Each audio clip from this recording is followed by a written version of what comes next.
మనుషులు ఆడే ఆట అనుకుంటారే అంతా, ఆ దేవుడు ఆడే ఆట అని తెలిసేదెప్పుడంట.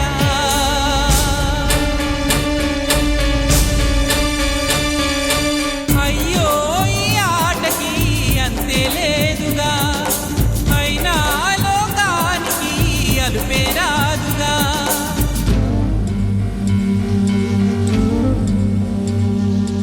వీరి వీరి గుమ్మడి పండు వీరి పేరే,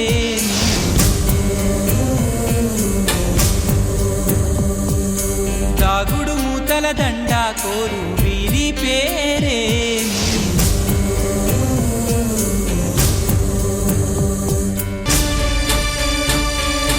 బంధం అనుకున్నది పండగ మారునా, దూరం అనుకున్నది చెంతకు చేరునా.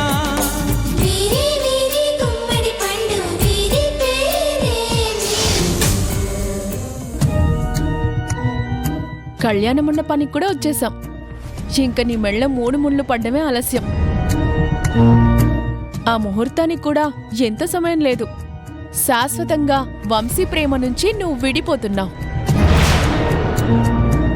మీ ఇద్దరి ప్రేమ ఫలిస్తుందేమోనని నేను చాలా రోజులు బెంగ పెట్టుకున్నాను. కానీ అది ఎప్పటికీ చిగురించని ప్రేమగానే మిగిలిపోతుందని, మీరు బాధపడుతున్న ప్రేమికులుగానే ఉండిపోతారని తలుచుకుంటేనే ఎంత ఆనందంగా ఉంది.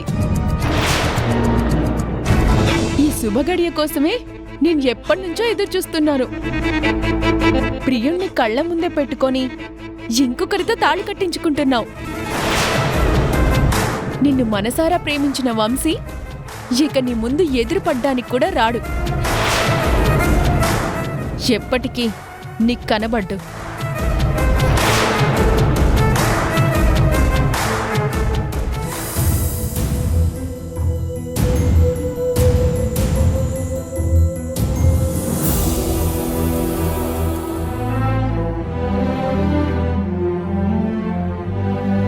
ఏంటి ప్రశాంత్, ఏంటలా చూస్తున్నావు?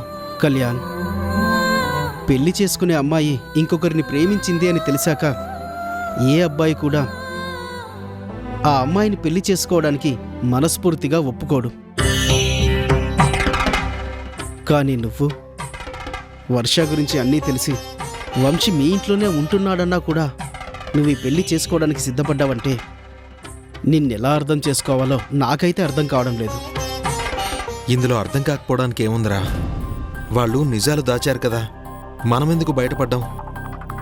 అందుకే నేను మౌనంగా ఉన్నాను. వాళ్ళు దాచారంటే ఒక అర్థం ఉందిరా. నీకు తెలియకూడదు అన్న భయం ఉంటుంది. కానీ అన్ని నిజాలు తెలిసి నువ్వు ఈ పెళ్ళికి ఎలా ఒప్పుకున్నావు?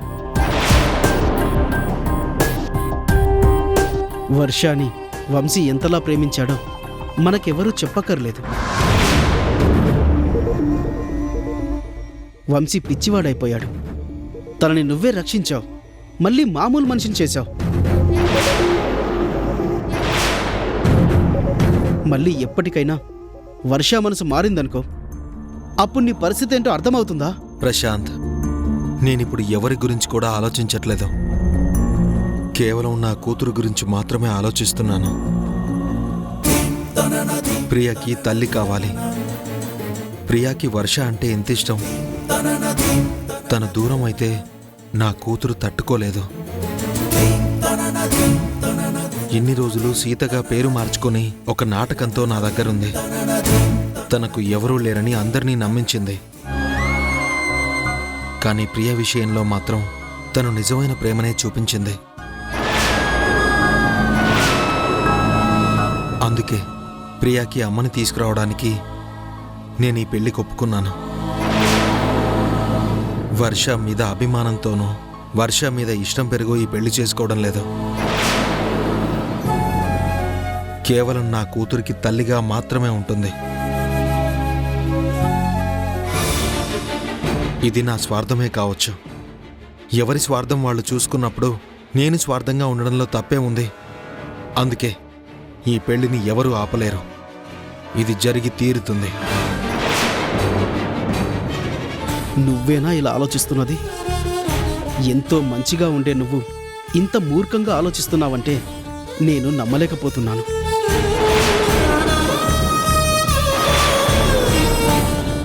నీ కూతురు సంతోషం కోసం ఒక ఆడపిల్ల జీవితం ఏమవుతుందో అని కూడా నువ్వు ఆలోచించవా? ఎందుకు ఆలోచించాలరా? మనసారా ప్రేమించిన వంశీ మా ఇంట్లోనే ఉంటున్నాడు కదా. వర్ష ఎప్పుడైనా నాకు నిజం చెప్పిందా? పోనీ వంశీ బ్రో అని నన్ను పిలిచేవాడు కదా, నాతో ఎంతో స్నేహంగా మెలిగేవాడు కదా. నేను ఒక వ్యక్తిని ప్రేమిస్తున్నాను, తనకి ఎలా దగ్గరవ్వాలని అడిగితే నాకు ఎన్నో టిప్స్ చెప్పినవాడు. నేను ప్రేమించింది నీ ఇంట్లో ఉన్న సీతనే, తన పేరు వర్ష అని వంశీ నాకు నిజం చెప్పాడా? వాళ్ళిద్దరే అంత నాటకం ఆడినప్పుడు నేనెందుకు మౌనంగా ఉండాలి? వాళ్ళ ప్రేమని గెలిపించుకోవాలని వాళ్లకే లేనప్పుడు నేనెందుకు నా కూతురి జీవితాన్ని పనంగా పెట్టాలి? అందుకే కేవలం నా కూతురికి అమ్మగా మాత్రమే తను నా ఇంట్లో ఉంటుంది. అన్నీ వద్దనుకుని వచ్చింది కదా, జీవితంలో సంతోషం కూడా వద్దనుకునేగా బ్రతుకుతుంది. ఈ విషయాన్ని ఇక్కడితో వదిలేస్తే నీకే మంచిది.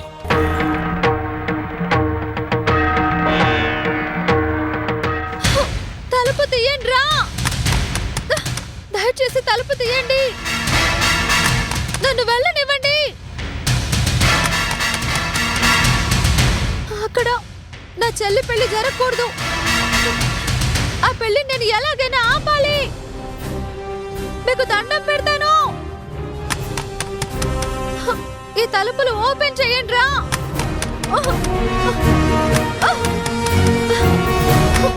అన్నా, ఇది తలుపులు పగలగొట్టేలా ఉంది. డోర్ ఓపెన్ చేసి బాగా చితకొట్టి పడేద్దామా?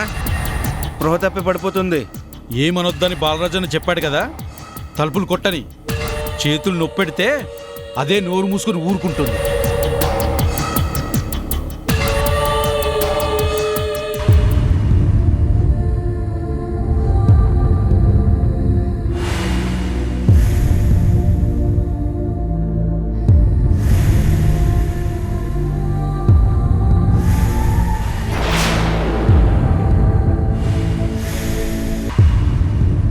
అన్నా, లోపల పడిపోయినట్టుందన్నా.